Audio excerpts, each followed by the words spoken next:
We live in interesting times. Today's stories. North Carolina inland cities feel the effects of Florence. A look back at Typhoon Mangkhut battering Saipan and Guam. Edmonton's summer ends early with snowfall. The Philippine Consulate General in New York and the Filipino Veterans Recognition and Education Project honor Filipino World War II veterans. Plus, Sugar Rush 5K runners taste sweet victory. And Crankworx World Tour showcases extreme mountain biking skills.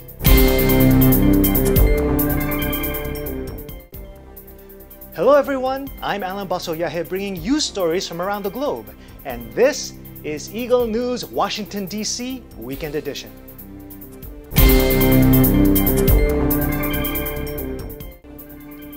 Hurricane Florence brought catastrophic flooding to the U.S. East Coast, with the Carolinas suffering most of its wrath. And although hundreds of miles away from the coast, inland cities in North Carolina were threatened by the devastation it left. Eliza Gonzalez-Manglitmot with the report. Although Hurricane Florence didn't wreak havoc with one devastating blow like some were expecting, its impact here in North Carolina is no less a concern, as this slow-moving storm dumps large amounts of rain in the region, causing flooding and taking lives. According to the U.S. National Weather Service, Central Carolina counties such as Guilford, where we are at now, are under a flash flood watch with the potential of catastrophic and life-threatening flooding. Joining Eagle News today is Andrew King, a resident of Winston-Salem. Hello, Mr. King. Thank you for joining us. Thank you very much. Andrew, what has the local government done to prepare the county with this threatening flooding caused by Florence? I know according to the news, they had our governor, Governor Roy Cooper, instructing everyone to be on the safe side, to get the necessary things that is needed.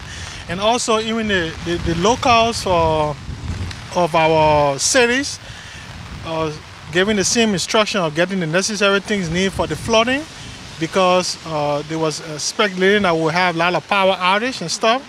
So you should have the necessary things that is needed in case of such emergency. What would be these necessary things?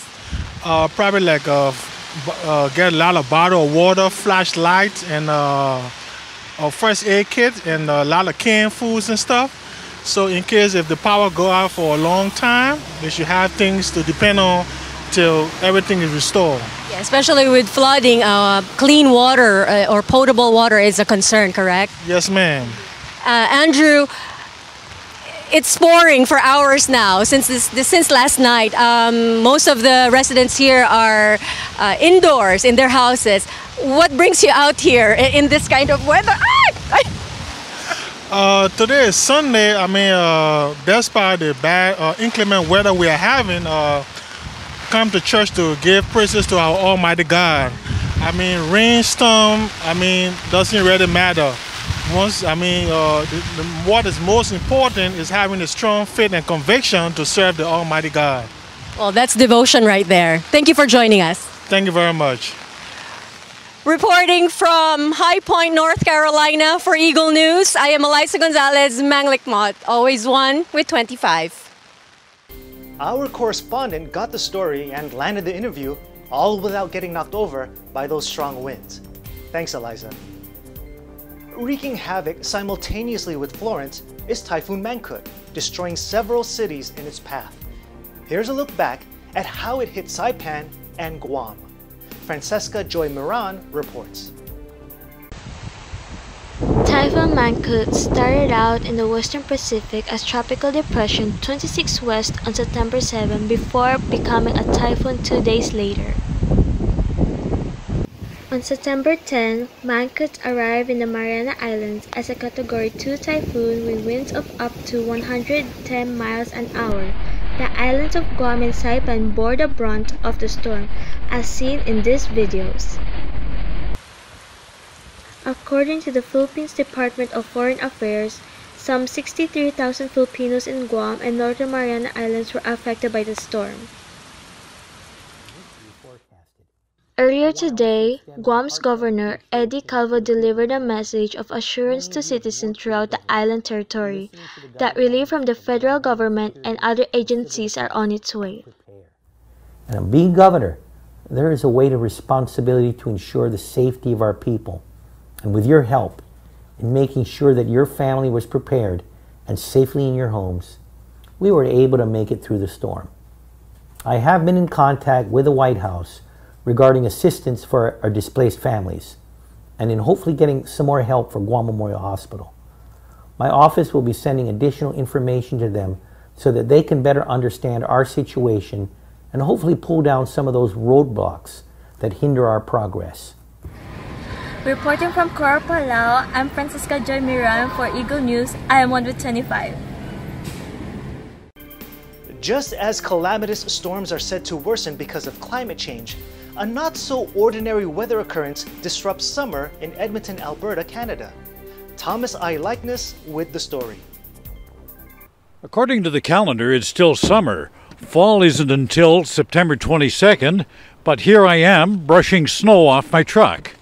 Since the beginning of September, people in northern Alberta have been enduring below-average temperatures and rain mixed with snow. Temperatures have been hovering near the freezing point, and because of cloud cover, we don't see much sunshine. It's just plain miserable.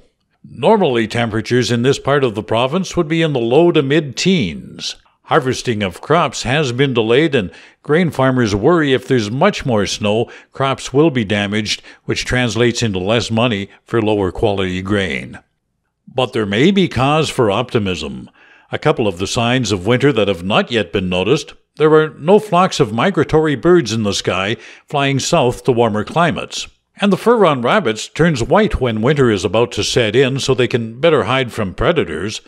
As you can see, this little guy is still wearing his summer colors. According to the Weather Network, it will be the last week of September before things return to normal. Despite the cool temperatures and snow, it's still better than many parts of the world where they're experiencing weather calamities. Enjoying the last few days of summer in Edmonton, Canada, Thomas I. Likeness, Eagle News. I'm 1 with 25. Snow in summer? We told you we lived in interesting times. Thanks, Thomas. Up next, the Philippine Consulate General in New York and the Filipino Veterans Recognition and Education Project honor Filipino World War II veterans. Eagle News Washington, D.C. Weekend Edition will return in a moment.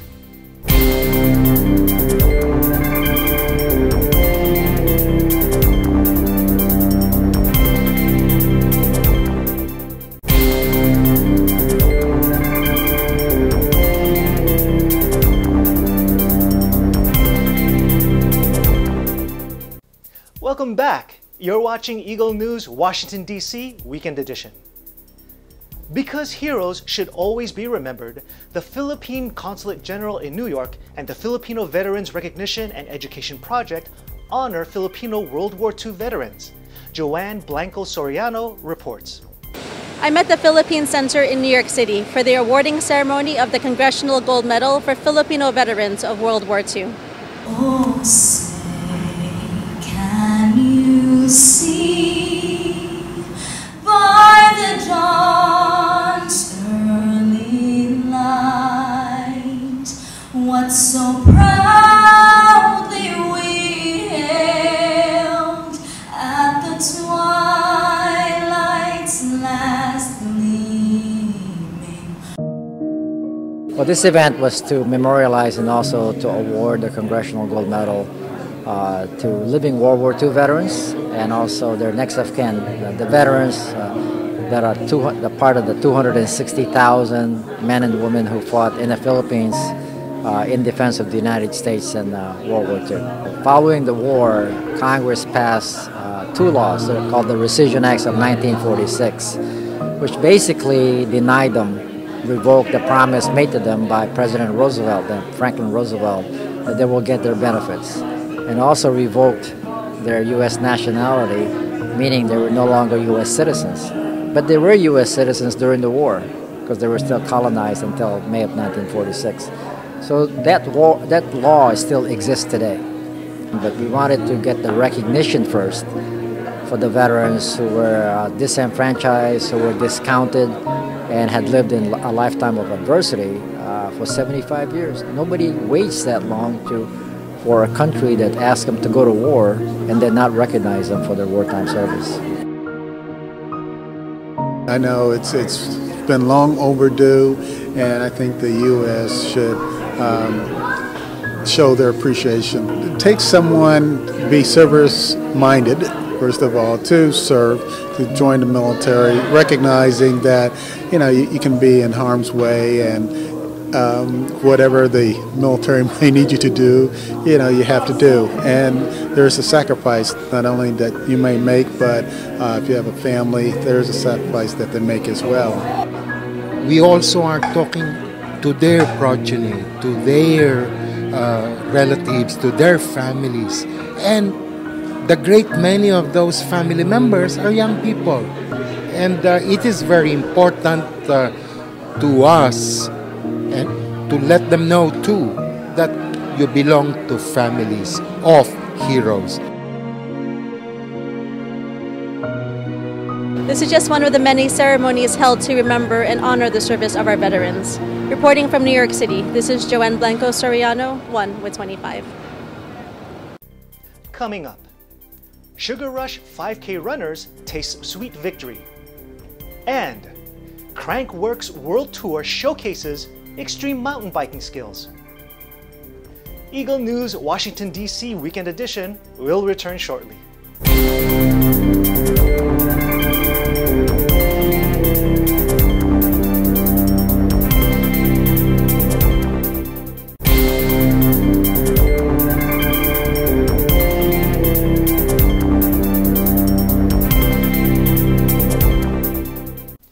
This is Eagle News, Washington, D.C. Weekend Edition. I'm Alan Basoyahe. What could be sweeter than a glazed donut waiting for you to devour it at the finish line after running 5 kilometers? Eagle News correspondent Jay Roskitas takes us to the sweetest race in Florida.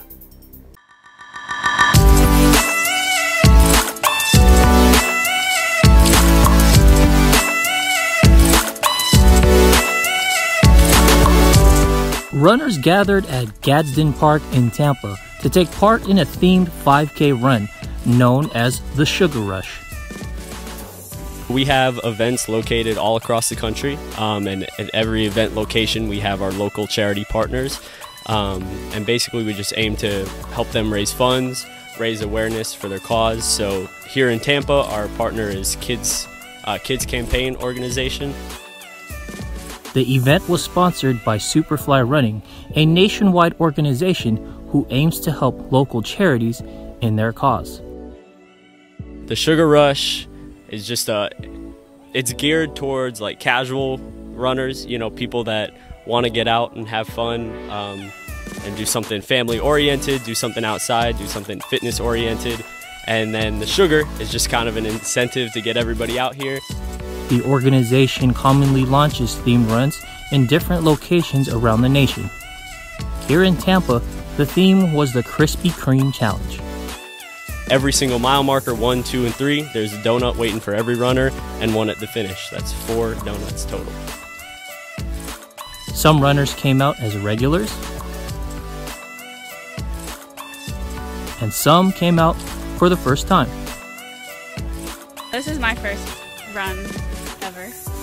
It's my first run too, ever. Yeah, it's a lot of fun and everybody's really supportive and everyone's super sweet. It's just something that's fun to do, and this isn't like a serious race to where everybody's competing and everybody's trying to win. Some even came out dressed up to support the event. It's a fun run, it's for a great cause, and we try to have fun and support and inspire other people to come and have fun along with us. And that's one reason why you see me dressed up. The some 200 runners ended their morning with a victory at the finish line and medals placed around their neck. I think that everyone should get involved, and if there's a cause involved, that you should do it, you know, just to support the community and to support whatever the cause is. Even if you're, you know, there's some runs that you just do a donation, well, donate what's on your heart, you know, to try to support all the charities and all the agencies that's out there putting on these events. The goal is to create something mutually beneficial, right? So Superfly Running is a for-profit company. There's a sense of giving back, and you know, we want to partner with people that are going to make a difference. So not only are we putting on our events, we want to make sure that they're for a cause and that they're going to end up helping people out. So I mean, it's extremely important. And that's it for the Sugar Rush 5K. Crossing the finish line was definitely a sweet victory. I'm Jay Roskitas signing off from Tampa, Florida, and I'm always one with 25.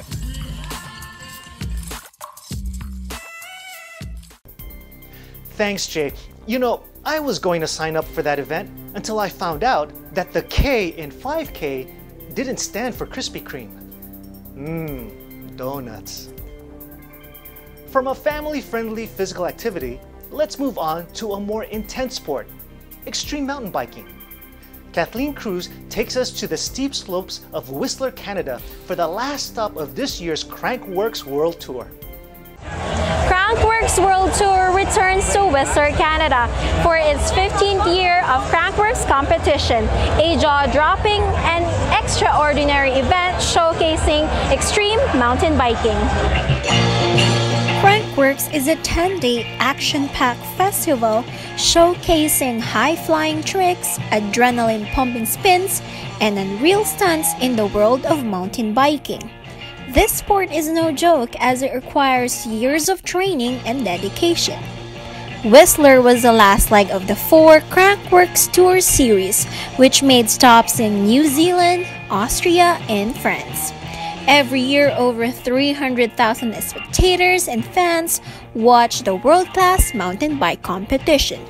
Elite-level riders and newcomers alike have come from different parts of the world to compete in different events such as speed and style, enduro, numerous downhill events, giant dual slalom, ultimate pump track challenge, whip-off world championships, Canadian Open cross country, and Red Bull Joyride. But Crankworx is not just about competition, as there are also kids who join different downhill events. But the biggest highlight of the festival, the race to be the king and queen of Crankworx World Tour. Dubbed as the most difficult competition in mountain biking, points are tabulated from 30 men and 22 women events in the 4 aforementioned countries to win the exclusive royal title and $20,000 in prize money. Samuel Blenkinsop of New Zealand was crowned as the king of Crankworx and also named as the downhill champion. For the women's division, big star and frontrunner Jill Kintner of USA was hailed as the queen of Crankworx. Reporting from Whistler, Canada, for Eagle News, I am Kathleen Cruz. I am one with 25. Thanks, Kathleen. Now, if you've never tried mountain biking, let me tell you, neither have I. But that shouldn't stop us from trying new things, so I'll see you at the top of the summit. That is today's Eagle News Washington, D.C. Weekend Edition. Join us again next week for stories from our bureaus across the nation and around the world. Visit our websites at eaglenews.ph and eaglenewslive.com. Like us on Facebook. Follow us on Twitter at twitter.com/eaglenewsph. Thank you for watching. I'm Alan Basoyahe. I'm one with 25.